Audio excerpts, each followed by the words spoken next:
টি-20 বিশ্বকাপের আগে অস্থিরতা টাইগার শিবিরে। মূল আসর শুরুর আগেই যে পারফরম্যান্স শান্তর দলের, তাতে দর্শকদের হতাশা বাড়া ছাড়া কমার কোনো সুযোগ নেই।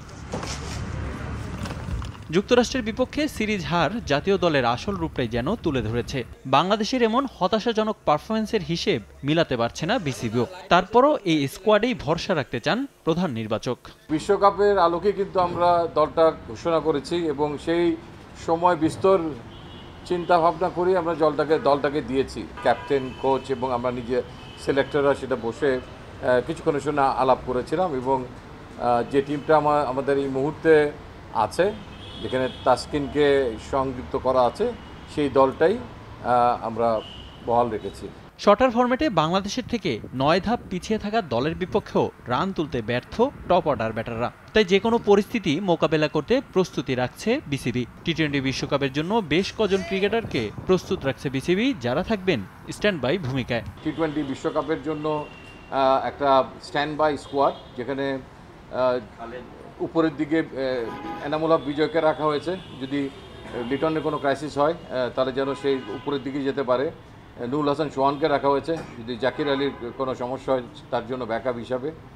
এখানে সাইফুদ্দিনকেও রাখা হয়েছিল, যেখানে ইমন আছে, নাসুম আছেন সেখানে, অ্যান্ড মেহেদি মিরাজ আছেন। বিশ্বকাপের জন্য নিজেকে প্রস্তুত করতে চেষ্টা চালিয়ে যাচ্ছেন তাসকিন আহমেদ। তবে এবার সহ অধিনায়ককে নিয়ে মিলেছে সুখবর। নতুন এমআরআই রিপোর্ট দেখে টাইগার পেসারকে নিয়ে আসার কথা জানিয়েছে বিসিবি। তাসকিনের খবর আমাদের ফিজিও বাইজিৎ সাহেব জানিয়েছেন যে তার আরেকটা এমআরআই হয়েছে এবং এমআরআইতে তারা যে গতিতে তার আরোগ্য লাভের কথা চিন্তা করেছিলেন তার থেকে কিছুটা এগিয়েই আছে তাসকিন, কিছুটা বেটার রেসপন্ড তার। তো তারা আশাবাদী যে 30 তারিখ 31 তারিখ নাগাদ অ্যাসেসমেন্ট আবার করে হয়তো তিনি হালকাভাবে তার বোলিং অনুশীলন শুরু করবেন 1 তারিখ থেকে। আশা করা যায় যে 5 তারিখের মধ্যে একটা প্ল্যান করা হয়েছে যে হয়তো তিনি ফুল রান আপে বল করবেন। যুক্তরাষ্ট্রের বিপক্ষে সিরিজ হারকে শিক্ষা হিসেবে দেখছেন প্রধান নির্বাচক। এখান থেকে দল ঘুরে দাঁড়াবে বলেই বিশ্বাস তার। রিফাতুল ইসলাম মিরন, সময় সংবাদ, ঢাকা।